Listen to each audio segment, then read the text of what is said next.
todos bem-vindos a mais um vídeo do nosso canal. Dando sequência aí aos nossos vídeos da parte organizacional, nós vamos falar hoje sobre um novo tema.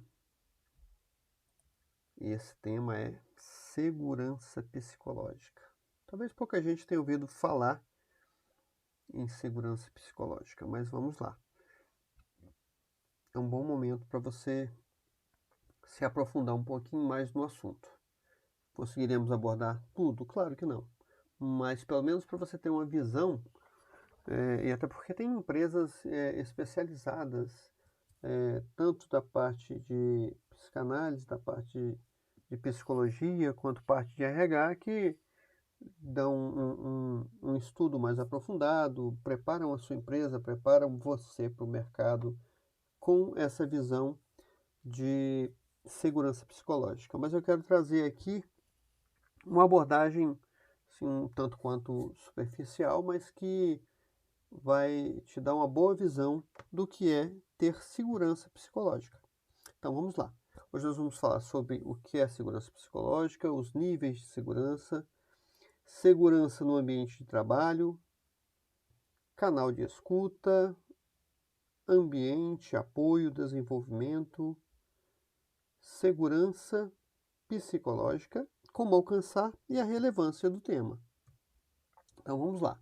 Como eu gosto de trazer nos meus vídeos, uma historinha aí, logo com a figura aí do escultor Rodin, criou essa estátua do pensador.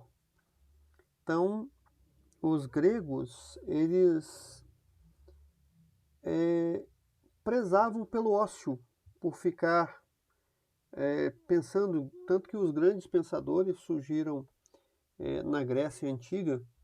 Então, eles diziam que o ócio é extremamente criativo, ou seja, ficar parado e não fazer nada são duas coisas totalmente diferentes. Pense nisso. Então vamos lá. Pense um pouco, como se constrói um ambiente psicologicamente seguro? Quais os níveis de segurança psicológica? O que representa cada nível e sua definição? Quais as ações práticas para promover segurança psicológica? E o que compõe uma equipe de alto desempenho? Mas e daí? A segurança psicológica ajuda a compreender qual é e como funciona a estrutura para promover um ambiente seguro. O conceito de segurança psicológica tem sido cada vez mais discutido nas empresas. Então, se você está num ambiente de trabalho que você não se sente seguro, é muito difícil. Um ambiente onde você não pode se manifestar, onde você não pode expor os seus pensamentos, onde você não tem uma segurança física, onde você tem medo de tudo que vai fazer, tem medo de ser demitido, tem medo do que você, de não crescer na empresa, tem medo de aquilo que a empresa está te oferecendo não seja o suficiente para o seu sustento, para a sua família. Então, isso é uma insegurança psicológica, tudo isso. Ok? Então, como sempre, eu não vou ler tudo que a gente escreveu aqui, mas deixo aqui para que vocês leiam depois. Mas o que é segurança psicológica? O termo segurança psicológica é comumente abordado em empresas que desejam desempenhar uma boa gestão e até aumentar a produtividade. Como eu disse, se você se sente seguro, se você acredita que aquilo que a empresa está te oferecendo de salário, de benefícios, de crescimento dentro da empresa é o suficiente, é bom para você, você vai ter uma segurança psicológica, você vai vestir a camisa da empresa ou do lugar que você trabalha. Então, o envolvimento no trabalho requer investimento físico, cognitivo e emocional de todos. Por isso, um conjunto de condições psicológicas, como o sentimento de segurança, é muito importante. Inclusive, o Google desenvolver uma pesquisa com a questão: o que compõe uma equipe de alto desempenho? Também após reunir pessoas renomadas de diversas áreas, como psicologia organizacional, estatísticas, sociologia, engenharia, pesquisa acadêmica, para estudar centenas de equipes da empresa e compreender por que algumas performam melhor que as outras. Alguns diferenciais como entregabilidade, estrutura e clareza foram levantados. O mais relevante deles foi a segurança psicológica no trabalho. Como eu disse, você precisa se sentir bem, você precisa se sentir acolhido, você precisa sentir que tem voz na empresa, precisa entender que tem relevância, que a empresa te valoriza, precisa de você. Então, tudo isso é importante para a segurança psicológica. Um clima de equipe deve ser caracterizado por confiança interpessoal e respeito mútuo, no qual as pessoas se sentem à vontade para serem elas mesmas. Então, segurança psicológica e os seus níveis aí. Segurança psicológica. Tem voz, posso me manifestar sem medo, não sou menosprezado. Desenvolvimento profissional e pessoal. Meu gestor quer que eu cresça, a empresa investe em mim, meus colegas me apoiam. O apoio organizacional, que é quando precisar, posso contar com a empresa para me apoiar, assim como a empresa conta com você para apoiá-la e fazer as suas entregas. É uma troca. A empresa tem o dinheiro e os benefícios, e você tem a mão de obra, tem o seu intelecto, tem aquilo que você pode fazer. Ambiente físico. Me sinto seguro no meu trabalho e com o meu trabalho. Segurança no ambiente de trabalho. Um dos pontos de segurança psicológica é a segurança física. É necessário garantir uma cultura organizacional saudável, pois independente do ambiente que estamos ou como nos relacionamos com ele, é preciso sentir seguros fisicamente e desenvolver qualquer atividade. Então, ali a figurinha do peixe querendo comer ali o anzol, o outro querendo comer o primeiro e o último querendo comer o primeiro, o segundo e o terceiro. Então, a estratégia, a cultura e a segurança psicológica. Então, todos precisam, se viverem com medo, não está no ambiente certo. Então, é arriscar ir para um lugar que você se sinta bem, que você se sinta valorizado, que você se sinta seguro, para que você não leve para o seu dia a dia as incertezas daquilo que você vive na sua empresa. Então é saber separar e saber se sentir bem. Trabalhei em empresas que as pessoas dão sangue para não saírem de lá de jeito nenhum. Por quê? Porque se sentem seguros, valorizados, a empresa investe neles. Então isso tudo é questão de segurança psicológica. Quando pensamos em segurança física, falamos daquelas atividades que podem apresentar riscos. Precisamos implantar barreiras que impeçam, ou pelo menos dificultem, caso ocorram imprevistos, e esse seja o mínimo possível. Preciso garantir que todas as pessoas possuam equipamentos de qualidade que funcionem perfeitamente. Essas atitudes garantem um ambiente mais convidativo e seguro, que estimula as pessoas e as torna mais produtivas e saudáveis físicas e psicologicamente. A segurança do ambiente de trabalho, né? O uso de equipamentos individuais ou que não tragam conforto ou eficiência necessários podem influenciar negativamente a saúde mental. Se você se estressa o dia inteiro com um equipamento que não funciona direito, com uma rede tecnológica lerda e que não te faz produzir o que você deveria. Se você trabalha num ambiente escuro, que você não enxerga direito, tudo isso vai se te desgastando e vai te trazendo insegurança. Trabalho em ambiente físico desfavorável gera situações em que o trabalhador está ali, mas sua mente não consegue focar nas atividades. Então a produtividade automaticamente será menor. Primordial atrelar a segurança física aos fatores psicológicos, mesmo que não, quando não parecem ter relações claras. A segurança física vai muito além dos danos causados pelos riscos laborais. Outro exemplo aqui, o caso de assédio moral e sexual podem acontecer e são extremamente prejudiciais. Nessas situações, normalmente existe uma diferença de hierarquia entre quem comete a agressão e quem sofre, o que pode coibir a vítima e deixá-la com receio de realizar um relato ou se manifestar. Então, isso também vai causar, além de uma situação de medo, causa uma situação de insegurança, né, psicológica. É preciso que a empresa, o grupo, a organização tenha um canal de comunicação onde as pessoas possam expressar ali o seu sentimento, né, fazer os seus relatos, suas críticas, sem sofrer penalizações por isso.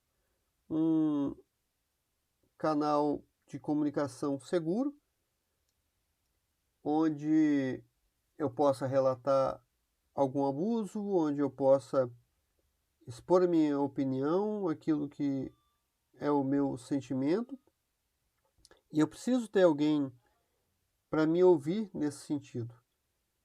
Então, as diretorias precisam criar ambientes para isso, os canais de comunicação, e o objetivo disso é que por meio deles seja possível escutar os problemas internos e então implementar ações efetivas para garantir um ambiente organizacional saudável e inclusivo.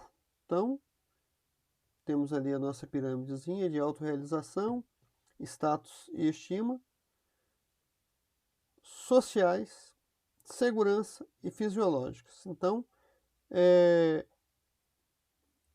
na base da pirâmide nós temos ali as seguranças fisiológicas, a segurança tanto física como psicológica, os quesitos sociais, o status e a autoestima, que é muito necessário, e a autorrealização. O ambiente de trabalho precisa ser acolhedor. É necessário estar atento às questões de gênero e como se abraça essa causa. Uma das discrepâncias que vemos hoje no mercado de trabalho diz respeito à licença maternidade e paternidade. Né? Por lei, as mulheres têm direito a 120 dias de licença maternidade e podem decidir se afastar por 28 dias antes do nascimento da criança ou a partir da data do parto.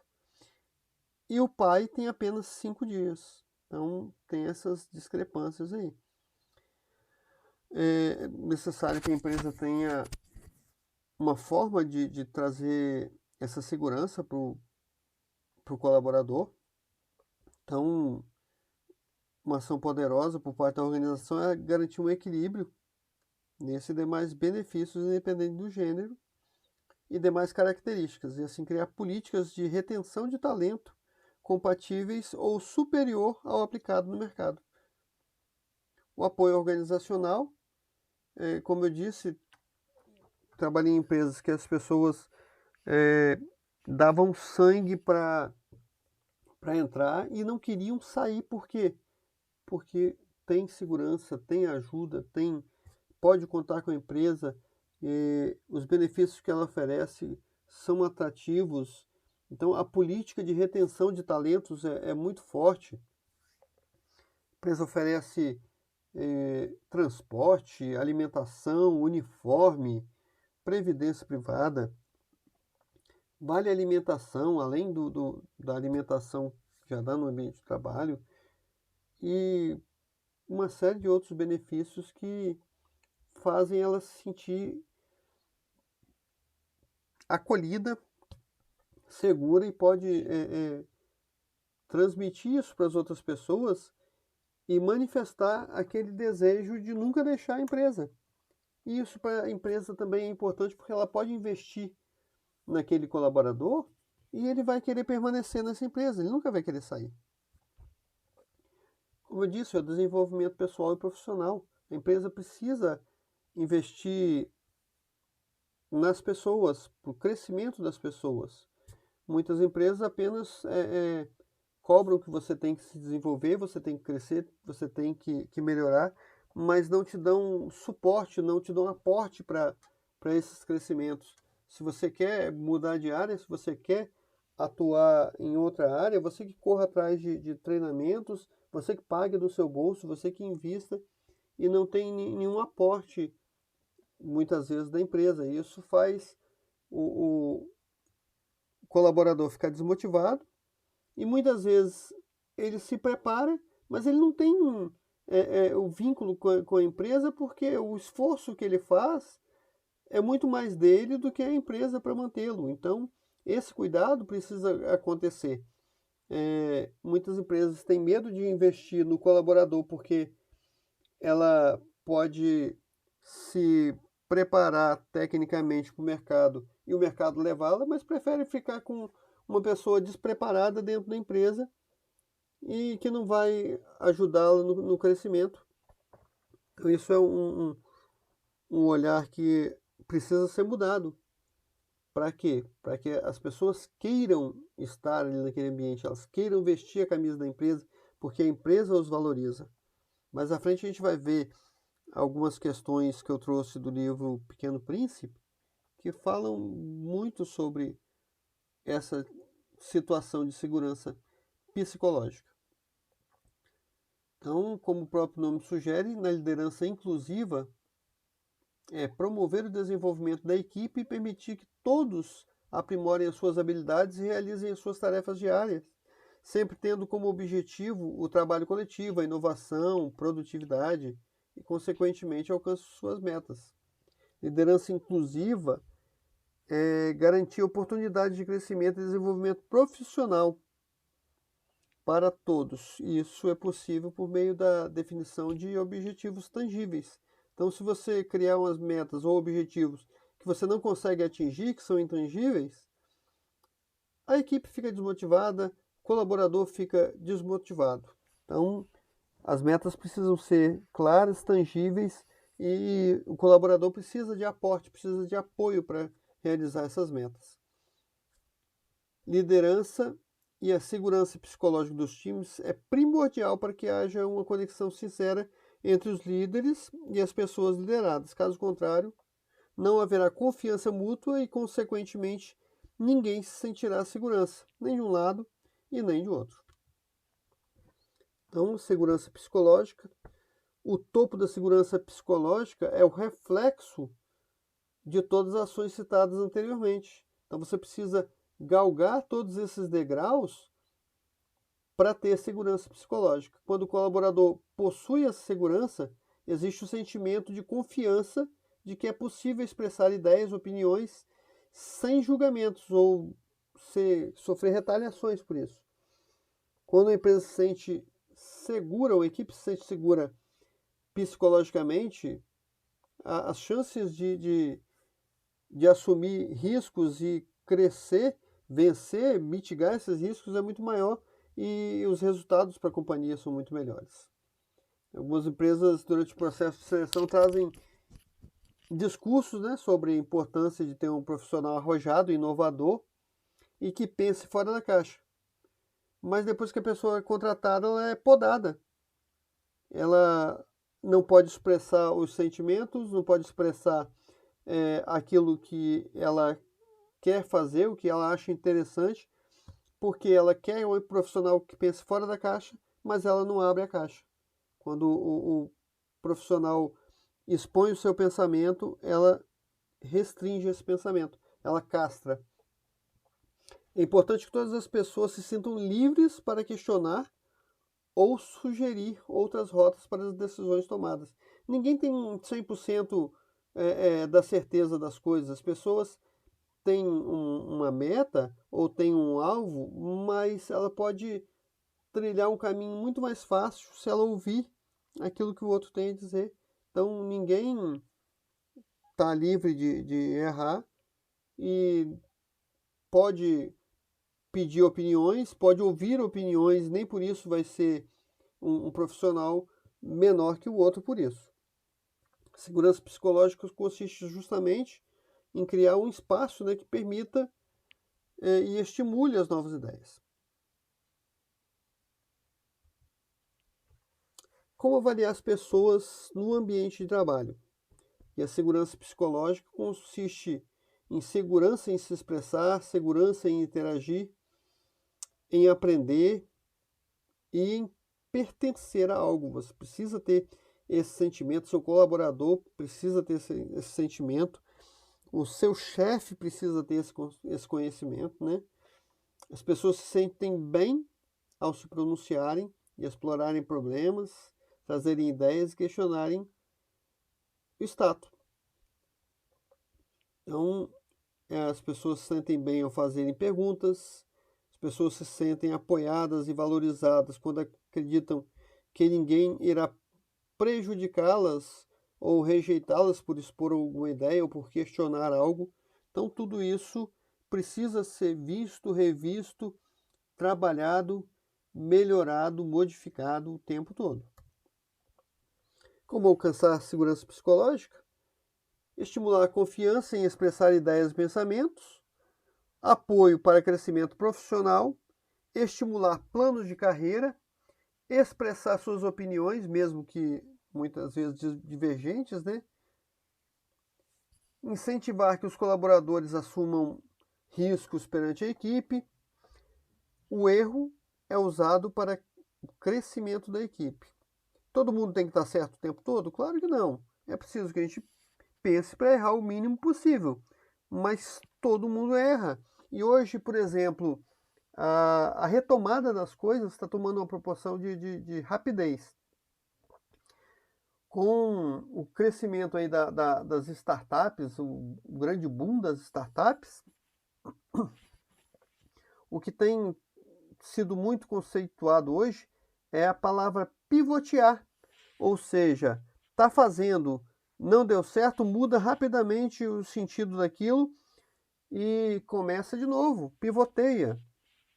Então, até mesmo as questões de projetos, né, os projetos ágeis, como muito abordado hoje, trabalhado nessa questão, o tal do Agile. Então, incentivos para trabalho em equipe, valorizar as diferenças, né, ter equipes mistas é muito importante porque você tem visões diferentes, respeito e cordialidade entre membros da equipe, ausência de discriminação, isso é importantíssimo, o apoio organizacional, as pessoas, os colaboradores precisam se sentir apoiados, porque são elas que levam a empresa nas costas, são elas, a gestão da empresa, ela direciona o caminho, mas todo esse raciocínio, toda essa mão de obra, todo esse intelecto maior, todo esse serviço braçal, tudo são os colaboradores. É a base da pirâmide que vai levando. A ponta da pirâmide, ela indica o caminho e vai abrindo os caminhos, mas quem carrega todo esse peso, toda essa, vamos dizer, toda a empresa nas costas é a base. É o chão de fábrica, é a operação. Então, e essas pessoas precisam ser valorizadas. Estrutura confiável de trabalho, desafios e metas tangíveis, como eu disse nos slides anteriores, e agregadoras. Reconhecimento, isso é muito importante. Tem organizações que, por mais que você faça, elas entendem que você não fez mais do que a obrigação, porque você está ganhando para aquilo.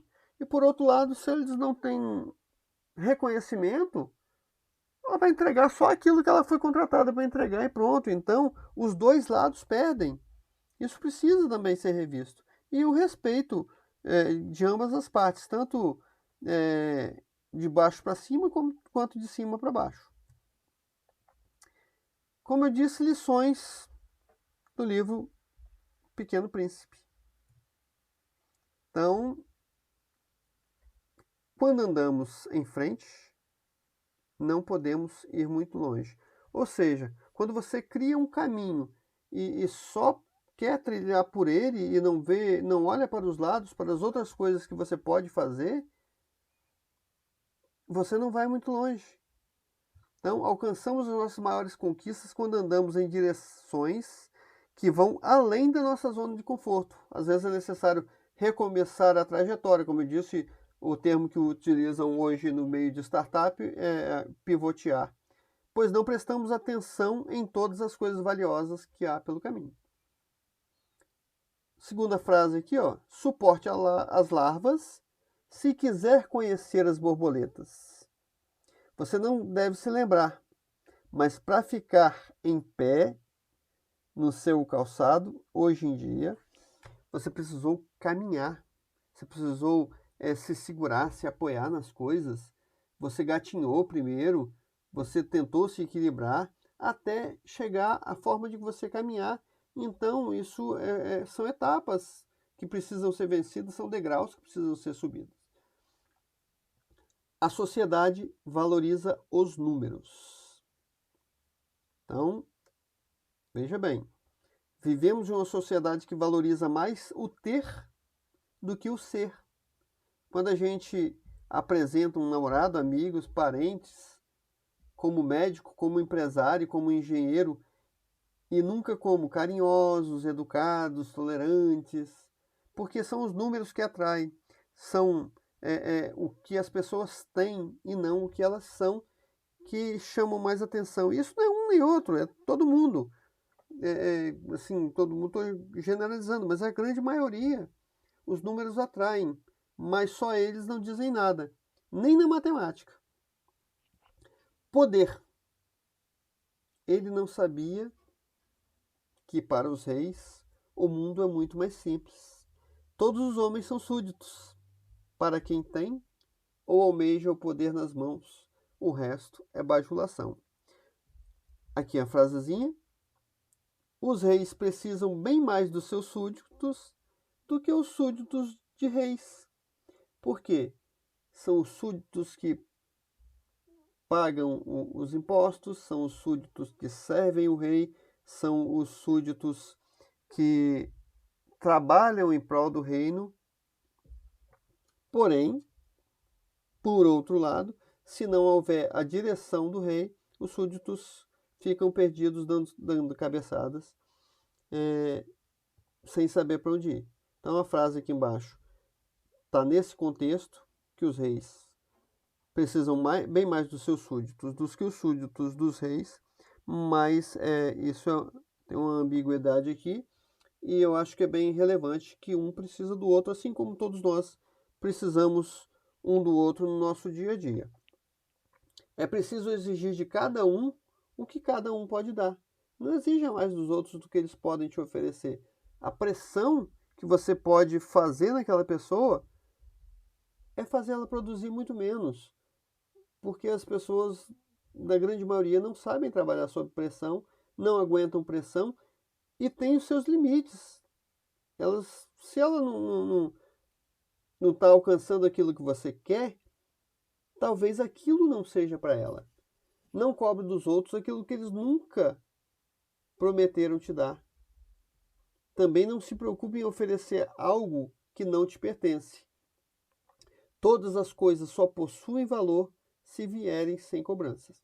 Isso é no seu dia a dia, sua vida social, sua vida conjugal, sua vida laboral. Então, para tudo é desse jeito. A gente só conhece bem as coisas que cativou. É uma frase bem legal, né? Porque mostra muito bem que a gente passa durante a formação de uma relação. Quando eu digo relação, é relação de todo tipo, tá, gente? É relação com seus colegas de trabalho, com seus amigos, conjugal, com família, né? No início o outro parece longe, você mal sabe seus gostos e preferência, mal sente a sua falta e posteriormente como se ficasse mais próximo das pessoas que fizessem necessárias na sua vida. Outra frase muito conhecida: o essencial é invisível aos olhos e só se vê bem com o coração. É uma das frases mais conhecidas aí do Antony, que é o escritor do Pequeno Príncipe, é um francês, e provavelmente é mais verdadeira. O melhor das experiências que temos não é o que transmitimos aos outros, mas o quanto nos dá prazer.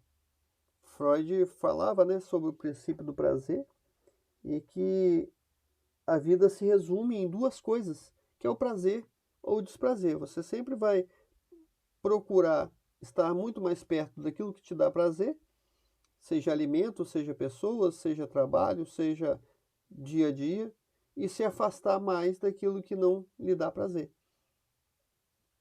Pense nisso.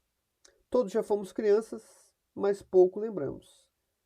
É estranho como passa, né, o tempo tão rápido, né, e a gente esquece das coisas que nós vivemos, né, nossos sonhos, daquilo que a gente pensava em ser.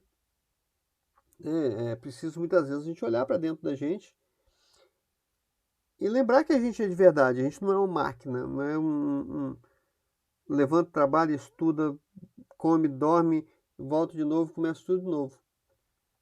Aqueles sonhos que a gente tinha quando criança, eles devem permanecer, eles devem vir à tona, eles devem nos acompanhar. É preciso que isso esteja sempre conosco para que possamos sair da zona de conforto. Né? Continuo criança, os brinquedos é que cresceram. Então, é esse sentimento que nós precisamos ter. Aqueles sonhos de criança que a gente tanto almejava, tente correr atrás deles, tente vivê-los, tente equilibrá-los com a sua vida, se é aquilo que te dá prazer. Então, nenhum adulto entende. Né? Quando nós falamos aqui em adulto, nenhuma pessoa grande jamais entenderá que isso possa ter tanta importância, né? Quando crescemos, às vezes não conseguimos olhar as coisas com cautela, com cuidado, e vamos fazendo muito mais pelo dinheiro que precisamos ter para manter a situação. Claro que ninguém consegue viver sem ele, mas é preciso ter um cuidado com aquilo que você prioriza, com aquilo que é prioridade na sua vida, com as suas metas, com não só meta de trabalho, meta de vida. É preciso que haja um equilíbrio entre tudo isso. Existem também os choros e os lamentos. Choramos muito pelas conquistas, pelas derrotas, pelas palavras, pelo que nos incentivam, pelo que nos desestimulam. Então nós choramos o tempo todo, nós lamentamos o tempo todo. Se estamos bem, lamentamos por não estar melhor. Se estamos ruins, lamentamos por não estarmos bem, e o lamento vai fazer parte. Nós, como humanos, nunca nos conformamos com as coisas. Em alguns momentos isso é importante, para o seu crescimento, sim. Porém, o cuidado que devemos ter é que, se você tiver metas e sonhos intangíveis, inatingíveis, isso vai te trazer uma tristeza muito grande, uma sensação de não alcançar aquilo que você almeja, e as suas entregas, mesmo no seu trabalho, não serem o suficiente, porque você sempre vai se cobrar além daquilo. É mais difícil julgar a si mesmo que julgar os outros. Né? É doído olhar para dentro de si mesmo. Se for para machucar alguém, preferimos que seja o outro. Então, esse cuidado a gente tem que ter. É não fazer com os outros, não falar com os outros, não tratar os outros de forma que nós não queremos ser tratados, ser cuidados, ouvir. Né? Imediatismo doloroso. Embarcamos em trens que jamais chegaremos, jamais sabemos, né, se chegará o destino, o futuro. A gente vive hoje numa correria louca, desenfreada, e nessa viagem que muitas vezes nós nem queremos fazer. Quando somos ali adolescentes, a pressão é estabelecer uma profissão para a vida inteira. Mulheres são pressionadas para casar antes dos 25 anos, ter filhos antes dos 30, e, além de tudo, precisa estar perante a sociedade bem-sucedida aos 35.